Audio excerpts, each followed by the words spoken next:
Board exam में जो सबसे ज़्यादा जरूरी होता है वो होता है एग्जाम का एनालिसिस करना कि एग्जाम में किस तरह क्वेश्चन पूछे आते हैं, वरना आपका तैयारी करना बेकार है। आपने वो क्वेश्चन पढ़ दिए जो एग्जाम में आते ही नहीं है उस तरह के, तो आपको पढ़ना बेकार है। तो इसीलिए इस वीडियो को ध्यान से देखिए, हम आपको बताएंगे एग्जाम में किस तरह क्वेश्चन पूछे आते हैं। ये क्वेश्चन पेपर है 2023 का। अब जो बोर्ड 2024 होगा उसके लिए काफ़ी इंपॉर्टेंट होने वाला है। तो देखिए यहाँ पर मैं आपको बताता हूँ, सबसे फर्स्ट क्वेश्चन देखिए किस तरह का पूछा गया है 1 मार्क्स में।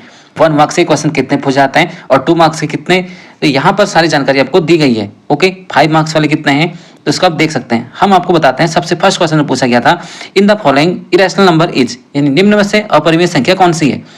तो अब देखिए आपके पास ऑप्शन है 0.125, दूसरा ऑप्शन है 2√2, तीसरा ऑप्शन 2√4, तीसरा ऑप्शन है, लास्ट ऑप्शन है √2 इंटू √8। मैं आपको बता दूं, जो अपरिमेय संख्या होती है जिनको हम P/Q के फॉर्म में नहीं लिख सकते, और परिमेय संख्या वो होती है जिनको हम P/Q के फॉर्म में लिख सकते हैं। ये आपकी होगी परिमेय संख्या। कैसी संख्या? परिमेय संख्या। अब मैं आपको एग्जाम्पल से बताता हूँ इसमें। जैसे आपका √4 है, ये देखिए जितने भी आपके पहले नंबर की बात करते हैं तो सबसे पहले बात कर लेते हैं नंबर की। ये आपके 1 2 3 4 जितने भी ये रियल नंबर हैं सब के सब आपके रैशनल नंबर में काउंट होंगे, यानी कि परिमेय संख्या में। क्योंकि 1 को लिखा जा सकता है 1/1, 2 को लिखा जा सकता है 2/1, अपॉन के फॉर्म में लिखा जा रहा है तो परिमेय संख्या है। अब मुझे बताइए √4 क्या है, परिमेय संख्या है या नहीं है? बिल्कुल परिमेय संख्या है। √4 का जब वैल्यू निकल के आएगी वो 2 निकल के आ जाएगी, और 2 आपका क्या है? परिमेय संख्या। √9 कैसी संख्या है? ये परिमेय संख्या है, क्योंकि इसका जो रूट आएगा निकल के स्क्वायर रूट वो आपका 3 होगा। ये भी आपकी परिमेय संख्या होगी। अब बात करते हैं इनमें से कौन सी अपरिमेय संख्या है। इसमें 3 परिमेय संख्या लिखी है और 1 अपरिमेय संख्या है, तो यही आपको बताना है कौन सी इसमें अपरिमेय है। ये आपकी कैसी है? जितनी भी संख्या पॉइंट में लिखी होती हैं वो सब आपकी परिमेय संख्या होती हैं। क्योंकि 0.125 को आप ऐसे लिख सकते हैं ना, अगर मैंने यहाँ पॉइंट हटाया तो 3 0 बढ़ गए नीचे ना, तो अपॉन में इसको लिख सकते हैं, तो ये आपकी परिमेय संख्या होगी। उसके बाद 2√2 और बचा है 2√4। ये जो लास्ट वाला ऑप्शन है पहले इस पर फोकस कीजिए। ये देखिए लास्ट वाला जो ऑप्शन है 2√4 लिखा हुआ ना, √4 की वैल्यू क्या हो सकती है? √4 की वैल्यू अभी बताया था 2 हो सकती है, और आगे से 2 लिखा हुआ है, और इनके बीच में साइन कौन सा होगा? मल्टीप्लाई। क्योंकि ये 2 नंबर चिपके हुए हैं, इनके बीच में हमेशा मल्टीप्लाई साइन होता है। तो इसका आंसर कितना आ गया? 4 आपका परिमेय संख्या होगा। अब देखिए √2 इंटू √8, इनकी मल्टीप्लाई करने के बाद √16 आ जाएगा, और √16 की वैल्यू होती है 4, तो ये भी आपकी परिमेय संख्या होगी। तो कौन सी अपरिमेय संख्या होगी? अब 2√2। ये क्यों अपरिमेय संख्या होगी? ये इसलिए अपरिमेय संख्या होगी, इसका जो रूट निकल के आएगा वो पॉइंट में निकल के आएगा। ऐसी संख्या है जिसका रूट पॉइंट में निकल के आएगा वो अपरिमेय संख्या होगी। कहने के लिए √2 अपरिमेय संख्या है, √3 इसका रूट नहीं निकल सकता, पॉइंट में निकल के आएगा, √5 अपरिमेय संख्या है, √6 अपरिमेय संख्या है, √7 अपरिमेय संख्या है, लेकिन √9 परिमेय संख्या है, क्योंकि √9 की वैल्यू 3 हो जाएगी। राइट, इतना समझ गए? हम पूरी कोशिश कर रहे हैं आपको समझाने की। बात हमारे टाइम की नहीं है, हमारे टाइम कितना लग रहा है, बात है आपकी भलाई की, बात है आपके अच्छे मार्क्स लाने की। तो इसी बात पर लाइक कीजिए, हम आपके इतनी मेहनत कर रहे हैं। तो देखिए क्वेश्चन नंबर 2 है, x² - 3 के शून्यकों का योगफल ज्ञात करना है। ध्यान से देखिए, शून्यकों का योगफल ज्ञात करना है, ना कि शून्यक। ओके, तो देखिए मैं आपको बताता हूँ यहाँ पर कैसे करना है। इसके जो शून्यक आएंगे वो क्या आएंगे? शून्यक निकालने के लिए आपको इसका बराबर 0 कर देना है। x² - 3 बराबर 0। अब आप देख सकते हैं, तो x² की वैल्यू क्या हो जाएगी? ये हो जाएगी 3। तो x की वैल्यू क्या होगी? जैसे ही स्क्वायर हटेगा तो रूट लगेगा, उसके आगे से 2 साइन भी लगेंगे, प्लस और माइनस, यानी कि इस तरह से लिखा जाएगा ये √3 और आगे से प्लस माइनस। ये आपकी x की वैल्यू आ गई। लेकिन यहाँ पर पूछा है शून्यकों का योगफल। पहला जो योगफल आ रखा है, पहला जो शून्य का आ रखा है आपका, वो है प्लस का √3। इसको सबको पहले कट कर लेते हैं। अब देखिए यहाँ पे समझिए, जो पहला शून्य का आपका निकल के आया वो क्या निकल के आया था? प्लस का √3। क्या निकल के आया था? प्लस का √3। और दूसरा वाला माइनस का √3। पहले वाले मैंने कोई साइन नहीं लगाया, तो आप इसे प्लस का √3 मानेंगे, ये आप अच्छे से जानते हैं। तो ये आपका हो गया पहला वाला अल्फा, और दूसरा वाला हो गया आपका बीटा। इनका जो योगफल होगा वो क्या होगा? Alpha plus beta equal to √3 plus का है, उसके बाद प्लस बीटा की वैल्यू क्या है? माइनस की √3। जब मैं इनको प्लस करूंगा तो √3, ये इस वाला साइन प्लस माइनस होने के बाद माइनस हो जाएगा मल्टीप्लाई में, क्योंकि, और इनको कटने के बाद आंसर मेरा आ जाएगा 0। तो यानी कि option A is right answer. तो चलिए इसका हो गया ऑप्शन ए। अब हम बात करते हैं इसमें अगले क्वेश्चन की।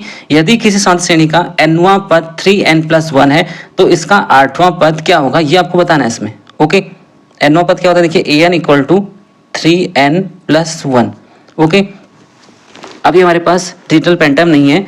अगर आपका अच्छा साथ दिया आपने और हमारे व्यूज अच्छे रहे तो हम जल्दी आपके लिए पेंटाइम भी लेंगे और उससे अच्छे से पढ़ाई हो सकेगी। ओके, तो n इक्वल टू 3n+1 ये क्या हो जाएगा, यहाँ पर मैं क्या करूँगा, इसमें n इक्वल टू 8 रख दूंगा, n इक्वल टू 8 रख दूंगा, क्योंकि मुझसे क्या पूछा है, 8वां पद पूछा है ना मुझसे, तो n की जगह 8 रख देंगे तो ये 8वां पद आ जाएगा। अगर n की जगह 2 रख देंगे तो दूसरा पद आ जाएगा। ओके, तो a8 इक्वल टू ये हो जाएगा 3, ये 3n लिखा हुआ है, इसके मतलब इनके बीच में मल्टीप्लाई साइन आएगा। जब दो नंबर चिपके होते हैं 3n 2x 5x, इनके बीच में मल्टीप्लाई साइन आता है, तो n इक्वल टू हो जाएगा आपका 8 हो जाएगा और प्लस हो जाएगा आपका, प्लस क्या हो जाएगा आपका 1। ओके, क्योंकि 3n+1 है, n की जगह पे 8 रख दिया। अब आपका बॉडमास रूल के अनुसार पहले मल्टीप्लाई होती है, 3 8 24 होगा और फिर +1 होगा, तो ये हो जाएगा आपका 25। तो 25 आपका थर्ड वाला ऑप्शन है, ये 25 आपका सही आंसर हो जाएगा। अगर साइन ए की वैल्यू, अगला क्वेश्चन, साइन ए की वैल्यू 1/2 है तो कॉस ए का मान क्या होगा, ये आपको बताना है। सोचिए जरा, अगर साइन ए का मान 1/2 है तो कॉस ए का मान आपको बताना होगा। तो इसके लिए तो एक ट्रायंगल बन जाएगा, पहले इसको आप कर लेंगे। ओके, अगर आप चाहते हैं चलो बता देता चलो। ओके, फिर आप कहेंगे कि आप आधा अधूरा बताते हैं, पूरा नहीं बताते हैं, ऐसा कोई बात नहीं है, हम और टीचर्स की तरफ नहीं है, पूरी हेल्प करेंगे आपकी। ये देखिए ए है, क्या करते हैं, पहले ए को लेकर हैं नीचे यहाँ पे, जिससे आपको कोई प्रॉब्लम ना हो। ए बी सी, ए को मैंने बना दिया समकोण, तो यहाँ पर जो है साइन ए, साइन ए बराबर क्या है 1/2, यानी कि जो लंब होगा, साइन ए बराबर क्या होता है, लंब बट्टे कर्ण। तो साइन ए की वैल्यू क्या है, ये लंब क्या हो गया आपका, ए बी हो गया, और कर्ण जो सबसे बड़ी भुजा होती है वो 2 हो गई। ओके, अगर इसमें पीजीटी लगा देंगे तो क्या हो जाएगा, बीसी का स्क्वायर क्या हो जाएगा, पहले आप क्या करेंगे, बीसी का स्क्वायर करेंगे तो हो जाएगा 2 का whole square equal to A B का स्क्वायर करेंगे, ये हो जाएगा 1 का स्क्वायर प्लस ए सी का स्क्वायर कर देंगे, तो ये 4 - 1 ये आ जाएगा आपका √3 आ जाएगा। ओके, √3 आने के बाद आपकी जो वैल्यू निकल के आएगी कॉस ए की, वो आ जाएगी आधार बट्टे कर्ण, यानी कि √3/2। ये जो लास्ट वाला ऑप्शन है, इसमें लास्ट वाला इसका आंसर सही हो जाएगा, √3/2। अगर आप चाहते हैं डिटेल में ट्रिग्नोमेट्री सीखना तो आप हमें कमेंट कर सकते हैं, हम वो पूरा पढ़ा सकते हैं। बिंदु दे रखा है इसमें 4,5 पहला बिंदु, दूसरा 6,9 को मिलाने वाली रेखा के मध्य बिंदु के निर्देशांक क्या होंगे। मध्य बिंदु के निर्देशांक के लिए फॉर्मूला क्या होता है, x1 + x2/2 y1 + y2/2। Okay, फिर आपको दे रखे हैं 2 समरूप त्रिभुज की भुजाएं दे रखी हैं, इनका क्षेत्रफल निकालना है। ओके, एक द्विघात समीकरण दे रखा है, उसका एक मूल 1 है तो k का मान ज्ञात करना है। ओके, उसके बाद एक पाँचे को फेंका जाता है तो इसकी सम संख्या की प्रायिकता क्या होगी। तो चलिए इसको बताया था, ये वाला छोटा क्वेश्चन है, जो क्वेश्चन बड़े हैं उनके लिए पूरा चैप्टर पढ़ाना पड़ेगा पहले, तभी सबको समझ में आएगा। उसका देखिए, एक पासे को एक बार फेंका जाता है तो इसमें सम संख्या कितनी हो सकती है, पासे में जो नंबर होते हैं वो कितने होते हैं, 1 से लेकर 6 तक होते हैं, 1 2 3 4 5 6, ये पासे में नंबर लिखे होते हैं। इसमें सम संख्या कौन सी है, एक 2 है, एक 4 है, एक 6 है, तो टोटल सम संख्या कितनी हो गई, 3 हो गई ना, 2 4 6। ओके, जो सम संख्या है वो कितनी हो गई, 3 हो गई। उसके बाद जो कुल संख्या है तो सबको मिला के आएंगी।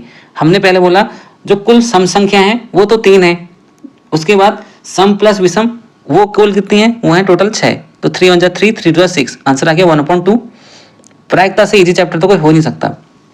ये क्वेश्चन नंबर, अब देखिए सेकंड वाला, देखिए ये फर्स्ट वाले जो थे अभी एक ही नंबर के थे सब, अब उसका सेकंड आता है परिमेय संख्या, दशमलव प्रसाद शांत है या अशांत है ये आपको बताना है इसमें। उसके बाद द्विघात समीकरण दे रखा है, मूलों की प्रकृति क्या होगी, यदि b² - 4ac = 0 है। अगर b² - 4ac = 0 दे रखा है ना, तो मूल क्या होंगे आपके, बराबर होंगे। 3 कंडीशन होती है, तो 0 होगा या 0 से छोटा होगा या 0 से बड़ा होगा। तो एक में अगर बराबर 0 लिखा होता है, b² - 4ac = 0, तो मूल बराबर होते हैं। समांतर श्रेणी 2 4 6 8 का nवां पद क्या होगा, इसको भी चलो हाथ यहाँ पर कर ही लेते हैं। ये 2 मार्क्स का क्वेश्चन है, इसको भी आपके लिए हम कर दे रहे हैं। आप बस लाइक कीजिए, कमेंट कीजिए, हमारा साथ दीजिए, हम आपको पूरा पढ़ाएंगे। ये देखिए, जो सबसे पहला वाला टर्म होता है वो होता है a = 2, और d कैसे निकालते हैं, दूसरे पद में से पहले पद को माइनस कर दीजिए, 4 में से 2 को माइनस कर दीजिए, कितना आएगा 2, तो d का मान आ गया 2। nवां पद निकालना है, तो nवां पद निकालने के लिए फॉर्मूला आएगा an = a + n - 1 × d, an = a + n - 1 × d। काफ़ी डिफिकल्टी होती है हमें लिखने में ऐसे, फिर भी कोई बात नहीं, हम आपके लिए पूरी हेल्प कर रहे हैं, आप समझ जाइए। ये 2 + n कितना हो जाएगा, n हमें पता है नहीं। उसके बाद आपको निकालना है इसमें d कितना हो जाएगा, nवां पद क्या होगा ये आपसे पूछा गया है, यानी कि n का मान क्या होगा आपका, n ही होगा इसमें, ठीक है।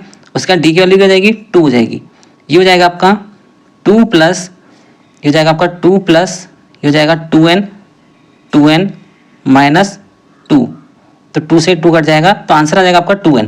तो n पद कितना हो जाएगा 2 हो जाएगा, राइट। उसके बाद बिंदु 3,4 की x अक्ष से दूरी क्या है, काफी बड़े पेपर आया पिछली बार का ये, इस बार का तो और बढ़िया आएगा क्योंकि कुछ सिलेबस कट कर दिया गया है। ओके, अभाज्य गुणनखंड विधि द्वारा पूर्णांकों 12, 15, 21 का एलसीएम ज्ञात कीजिए। द्विघात समीकरण आपको मूल ज्ञात करना है। ये देखिए क्वेश्चन नंबर, ये देखिए इन सारे क्वेश्चंस को आप देखिए आराम से। ये रेलगाड़ी वाला तो काफी इंपोर्टेंट है, मैंने पिछले बार भी कई सारे स्टूडेंट को बताया था कि रेलगाड़ी वाले जितने भी क्वेश्चन हैं इंपोर्टेंट हैं ये सारे के सारे। ओके, रेलगाड़ी वाला आपको द्विघात समीकरण मिलेगा क्वेश्चंस, एक थर्ड वाला चैप्टर मिलेगा उसको भी। ये देखिए रहमान वाला ये भी इंपोर्टेंट लगाया था मैंने, इस बार भी इंपोर्टेंट क्वेश्चंस बताने वाला हूं मैं आपको। 2024 के लिए अलग से वीडियो आएगी, मैथ के इंपोर्टेंट क्वेश्चंस क्या क्या एग्जाम आने वाले हैं। आज ही चैनल को आप सब्सक्राइब कर सकते हैं। ये देखिए, तो इस तरह के एग्जाम में क्वेश्चंस पूछे आ रहे हैं। मैं आपको पूरे क्वेश्चन कराऊंगा तो फिर लंबी वीडियो हो जाएगी। हम तो लंबी वीडियो बना सकते हैं पर आप वीडियो देखते ही नहीं है, इतनी लंबी वीडियो, इतना टाइम ही कहाँ लोगों के पास वीडियो देखने का, पढ़ाई करने का टाइम कहाँ है आजकल। ये जो पढ़ाई कर रहे हैं, ये जो वीडियो देख रहे हैं, आप अपने लिए देख रहे हैं। अगर आप ये वीडियो देख लेंगे तो आपके मार्क्स अच्छे आएंगे, आप कुछ बन जाएंगे। ये वीडियो हमारे फायदे के लिए नहीं, आपके फायदे के लिए है। और जो फालतू वीडियो हैं वो उन लोगों के फायदे के लिए हैं, आपका फायदा इसमें कुछ नहीं है। इसमें हमारी वीडियो में आपका फायदा ज़्यादा है इसीलिए, और इसमें व्यूज़ कम होते हैं क्योंकि मेहनत लगती है। मेहनत कोई करना चाहता नहीं है, देखना कोई चाहता नहीं, पढ़ाई कोई करना चाहता नहीं है। अगर एक बार पढ़ाई कर ली तो फायदा आपके होंगे। जो समझदार स्टूडेंट्स हैं हम उनके साथ हैं, हम उनकी हेल्प करेंगे। जो नहीं पढ़ना चाहते हैं उनकी हम कैसे हेल्प कर सकते हैं बताइए। जब खुद कोई आगे बढ़ना चाहेगा हम उसका साथ देंगे। मिलते हैं नेक्स्ट वीडियो में। Thank you so much.